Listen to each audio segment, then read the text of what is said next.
Good afternoon to all. BSc part second organic chemistry के lecture 4 में आप सभी का स्वागत है। हमारा हमारी जो यूनिट चल रही है वो है एरोमेटिक एल्डिहाइड एंड कीटोन्स। और एरोमेटिक एल्डिहाइड एंड कीटोन्स में हमने उसका बेसिक आइडिया हम पढ़ चुके हैं। और एरोमेटिक एल्डिहाइड हमने सबसे पहले शुरू किया था, और एरोमेटिक एल्डिहाइड में सबसे पहला जो टॉपिक हमने लिया था वो था बेंजल्डिहाइड यानी C6H5CHO।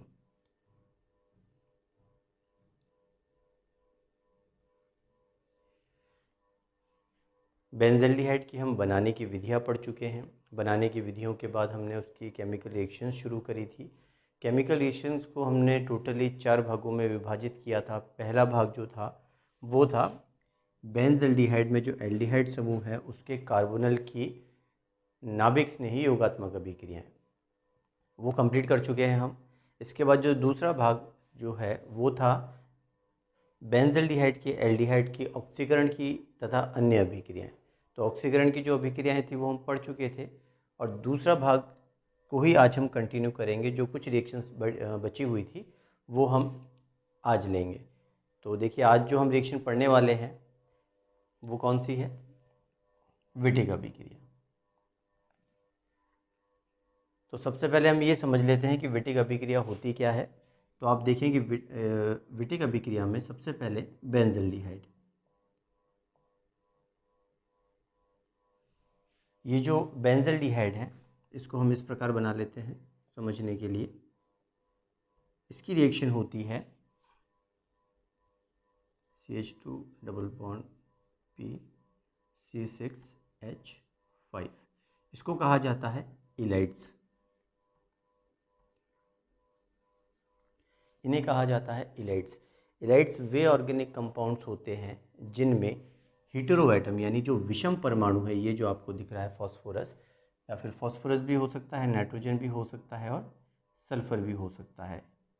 इन तीनों की विद्युत तीव्रता या फिर हम इलेक्ट्रोनेगेटिविटी की बात करें तो वो कार्बन से ज़्यादा है। लेकिन जब ये बॉन्ड ब्रेक होगा, ये जो पाई बॉन्ड आपको दिख रहा है, ये डबल बॉन्ड जो दिख रहा है आपको, उसमें से पाई बॉन्ड जब ब्रेक होगा तो इस P पर आएगा पॉजिटिव चार्ज और इस C पर आएगा नेगेटिव चार्ज। तो ये जो हम सोचते हैं कि जिसकी विद्युत तीव्रता ज़्यादा होती है उसकी तरफ इलेक्ट्रॉन आकर्षित होता है, तो P पर नेगेटिव आना चाहिए था, कार्बन पर प्लस आना चाहिए था। लेकिन यहाँ इसके जस्ट विपरीत होता है, और इन्हीं कंपाउंड्स को हम इलाइड्स कहते हैं। तो आप ध्यान रखें कि इलाइड्स वे कंपाउंड हैं जिनमें जो हीटेरो एटम है, विषम परमाणु है, उस पर पॉजिटिव चार्ज और कार्बन पे नेगेटिव चार्ज आता है। यह है आपका बेंजल्डिहाइड।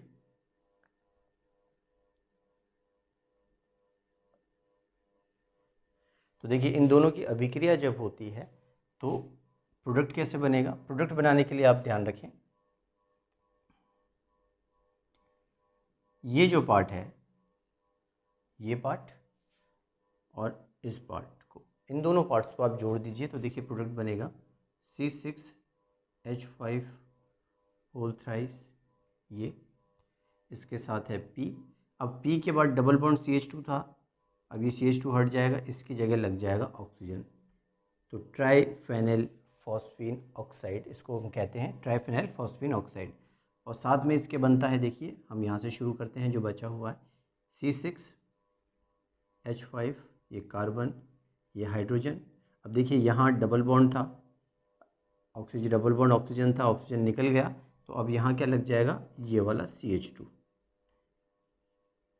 तो ये प्रोडक्ट बन गया। तो ये क्या है, एल्कीन, और ये है ट्राइफेनिल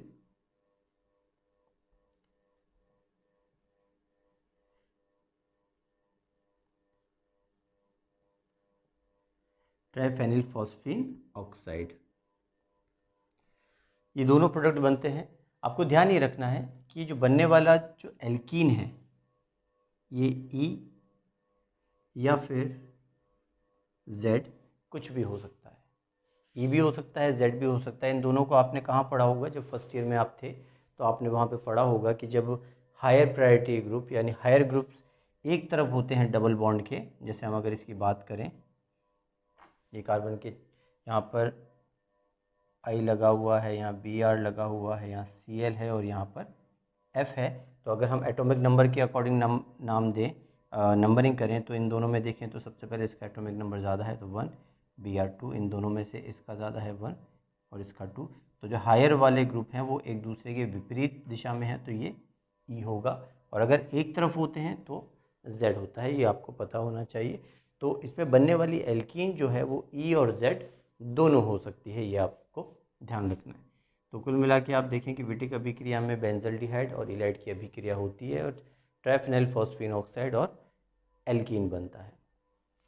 ये रिएक्शन महत्वपूर्ण इसलिए है क्योंकि आप ये भी बात ध्यान रखें कि ये जो एल्कीन बनती है उस एल्कीन की मात्रा काफ़ी ज़्यादा बनती है। अगर हम तुलना करें विलोपन अभिक्रिया की, या फिर हम बात करें E1 E2 की बात करें, या हम एलिमिनेशन रिएक्शंस की बात करें, तो वहाँ पर एल्कीन तो बनती है, लेकिन एल्कीन के साथ साथ दूसरे प्रोडक्ट भी बनते हैं। दूसरे प्रोडक्ट जो बनते हैं उसकी वजह से जो एल्कीन आपको चाहिए वो न बन के उससे कम एल्कीन की मात्रा बनती है। लेकिन यहाँ पर जो एल्कीन बनती है उसकी मात्रा बहुत ज़्यादा होती है। तो अगर हम बात करें कि एलिमिनेशन रिएक्शन और विटिक अभिक्रिया की बात करें, तो वहाँ पर एलिमिनेशन रिएक्शन में विलोपन अभिक्रिया में क्या होता है, मात्रा कम बनती है एल्कीन की और साइड प्रोडक्ट्स या दूसरे उत्पाद ज़्यादा बनते हैं, और यहाँ पर जो एल्कीन बनती है वो प्रॉपर वही बनेगी, और लगभग आप मान के चलिए कि 80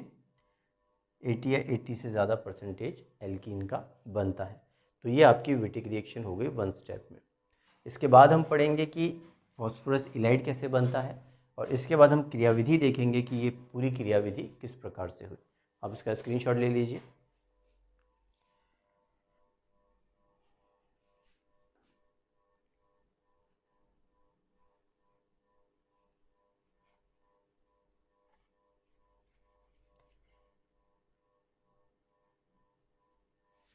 तो सबसे पहले हम देख लेते हैं कि इलाइड्स कैसे बनते हैं। तो आप देखें कि इलाइड्स जो हैं, इलाइड्स बनने के लिए सबसे पहले ट्राइफेनिल फॉस्फीन की अभिक्रिया होती है एल्किल हैलाइड से। ये कार्बन, ये Br, ये हाइड्रोजन और ये भी हाइड्रोजन। हमें पता है कि फॉस्फोरस के ऊपर एक लोन पेयर है क्योंकि नाइट्रोजन के नीचे है ये लोन पेयर यहाँ अटैक करेगा और ये Br बाहर निकल जाएगा। तो देखिए क्या बन रहा है, C6H5 whole thrice P bond C, 2 hydrogen ये रहे और 1 हाइड्रोजन ये रहा। अब Br तो निकल चुका है।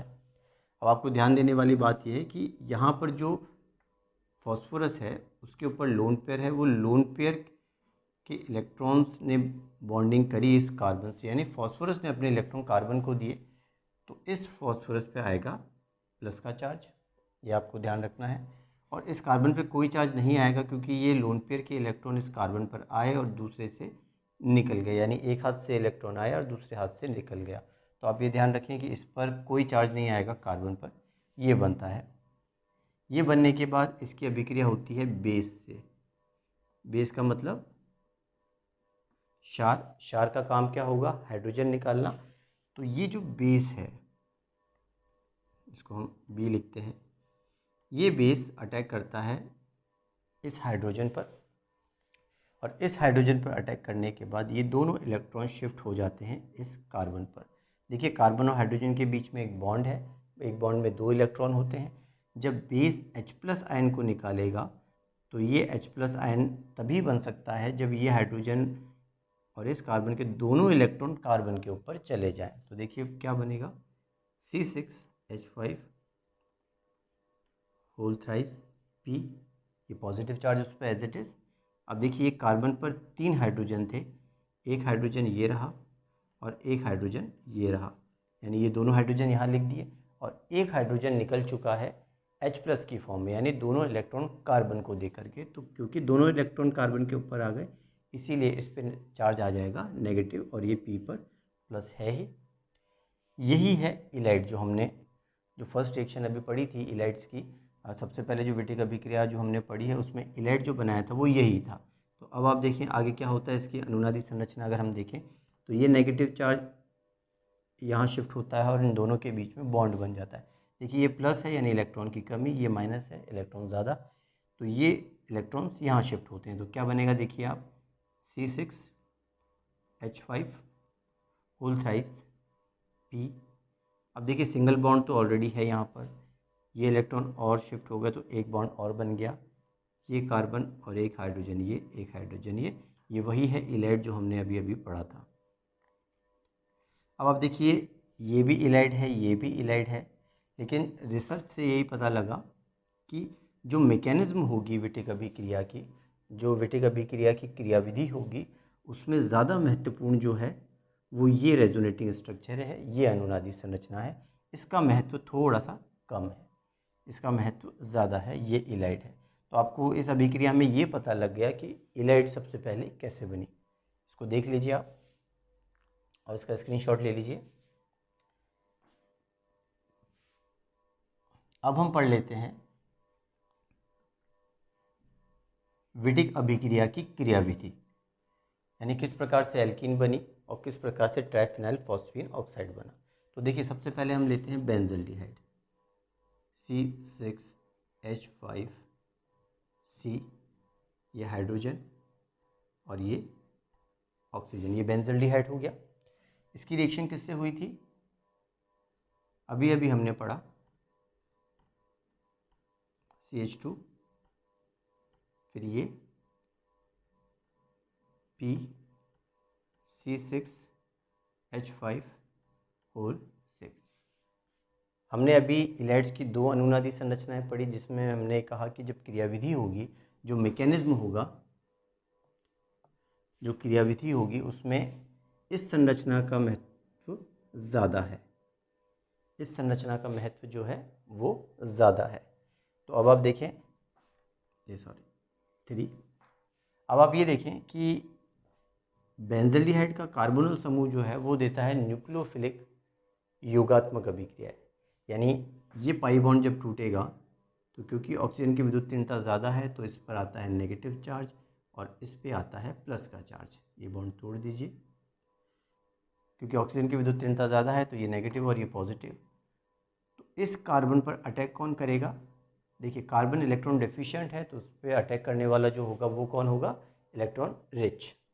इलेक्ट्रॉन रिच क्या है, ये CH2 माइनस, तो सबसे पहले अटैक होता है इसका। तो देखिए क्या होता है, C6H5C, ये हाइड्रोजन एज इट इज़, ये O माइनस। अब देखिए इन दोनों के बीच में बॉन्ड बन जाएगा तो ये हो जाएगा CH2 और ये P, C6H5 होल थ्राइस, और इस पर आएगा प्लस का चार्ज। इसे कहा जाता है बीटेन,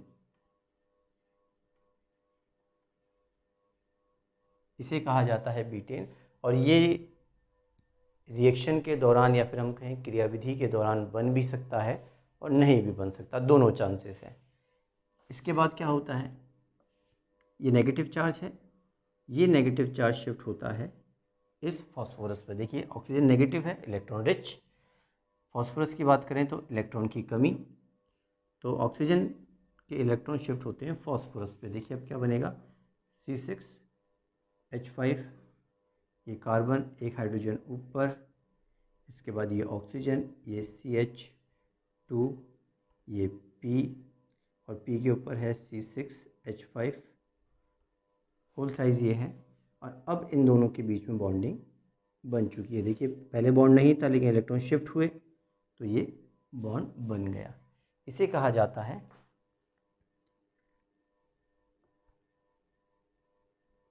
ऑक्सीटेन, इसे कहा जाता है ऑक्सीटेन। 4 मेंबर्ड रिंग है, और 4 मेंबर्ड रिंग है यानी अनस्टेबल है, क्योंकि जैसे जैसे रिंग का साइज़ बढ़ता है तो स्टेबिलिटी बढ़ती है, लेकिन इसका तो आकार छोटा है, यानी रिंग 4 मेंबर है। 4 मेंबर रिंग है तो अनस्टेबल है, अनस्टेबल है तो अपने आप को स्टेबल करने के लिए ये रिंग टूटेगी, और टूटने के बाद आपको फाइनल प्रोडक्ट बनेगा। तो हम फाइनल प्रोडक्ट बनाते हैं एक बार, देखिए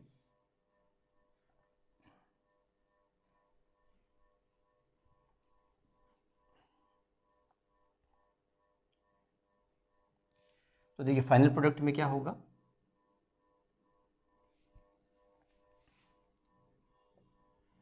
फाइनल प्रोडक्ट में आप देखें कि ये बॉन्ड यहाँ शिफ्ट और ये बॉन्ड यहाँ शिफ्ट। आप ध्यान रखिए इसको बॉन्ड को कैसे तोड़ना है, ये बॉन्ड यहाँ शिफ्ट और ये बॉन्ड यहाँ शिफ्ट, क्योंकि ये ऑक्सीडेन जो है वो 4 मेंबर रिंग है, अनस्टेबल है, अपने आप को स्टेबल करने के लिए ये बॉन्ड ब्रेक होगा यहाँ से। तो अब देखिए प्रोडक्ट क्या बनेगा, हम यहाँ से शुरू करते हैं, C6H5, ये कार्बन और ये हाइड्रोजन तो एज इट इज़ है। अब देखिए इस कार्बन ऑक्सीजन का बॉन्ड टूट चुका है और इन दोनों के बीच में बॉन्ड बन चुका है, तो ये सिंगल बॉन्ड CH2 तो ऑलरेडी था और फॉस्फोरस और कार्बन के बीच का जो बॉन्ड है वो यहाँ शिफ्ट हो गया है, तो ये हो जाएगा डबल बॉन्ड। एक प्रोडक्ट तो ये बन गया जो हमने सबसे पहले पढ़ा था। और देखिए ये कार्बन और ये ऑक्सीजन वाला बॉन्ड यहाँ टूट गया, तो अब आप देखें ये ऑक्सीजन, इसके बाद सिंगल बॉन्ड ऑलरेडी था और इसके बाद बना फॉस्फोरस। अब देखिए सिंगल बॉन्ड ऑलरेडी था और एक बॉन्ड और बन गया, तो ये डबल बॉन्ड बन गया और डबल बॉन्ड के बाद ये है C6H5 होल थ्राइस। तो जो हमने विटिक अभिक्रिया में सबसे पहले जो प्रोडक्ट पढ़ा था वही प्रोडक्ट आपको अभी आपके सामने दिख रहा है, ये बन गई एल्कीन और ये बन गया ट्राइफेनल फॉस्फीन ऑक्साइड। तो ये फाइनल प्रोडक्ट हैं। एक बात और आप ध्यान रखें कि इस रिंग को टूटने के बाद ये प्रोडक्ट बनना जो है, जो हम ड्राइविंग फोर्स कहते हैं किसी अभिक्रिया को आगे कौन सा बल ले जाता है, वो बल कौन सा है, इस फॉस्फोरस और ऑक्सीजन के बीच में बनने वाला जो डबल बॉन्ड है वो काफ़ी स्ट्रॉन्ग होता है। तो ये रिंग जब टूटती है तो टूटने के बाद ये जो प्रोडक्ट में ट्राइफेनाइल फॉस्फीन ऑक्साइड में फॉस्फोरस और ऑक्सीजन के बीच का जो डबल बॉन्ड बन रहा है वो काफ़ी स्ट्रॉन्ग होता है। इसकी वजह से ये अभिक्रिया इस दिशा में जाती है, उत्पाद बनाने की दिशा में। तो आपसे अगर पूछा जाए कि इस अभिक्रिया के लिए ड्राइविंग फोर्स कौन सा है, तो आप कहेंगे कि रिंग टूट करके फॉस्फोरस ऑक्सीजन का जो बॉन्ड बनता है डबल बॉन्ड, वो काफ़ी स्ट्रॉन्ग होता है। तो ये आपकी विटिक अभिक्रिया है, इसको आप ध्यान से देख लें। अब अपन कुछ एक क्वेश्चन सॉल्व कर लेते हैं।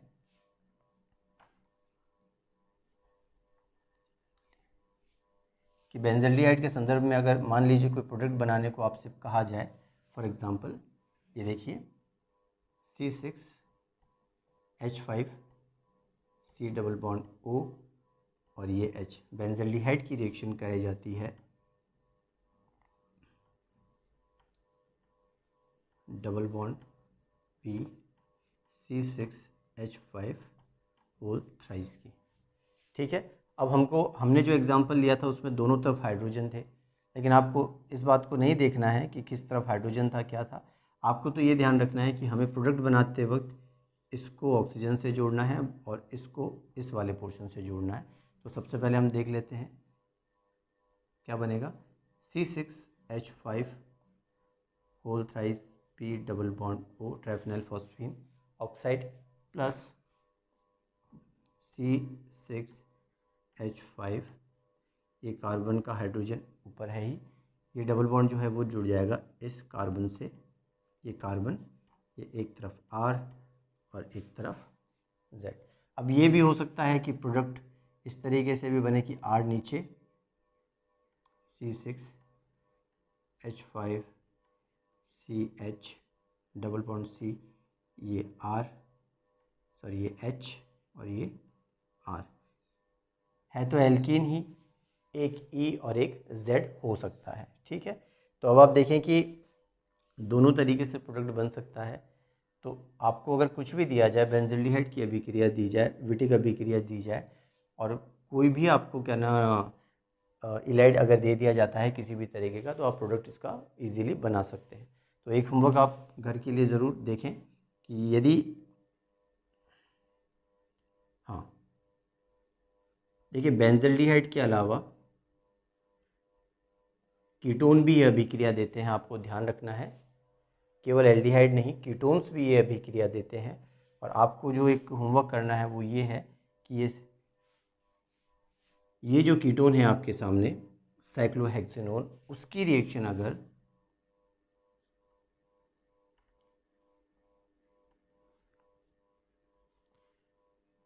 इस इलाइट से होती है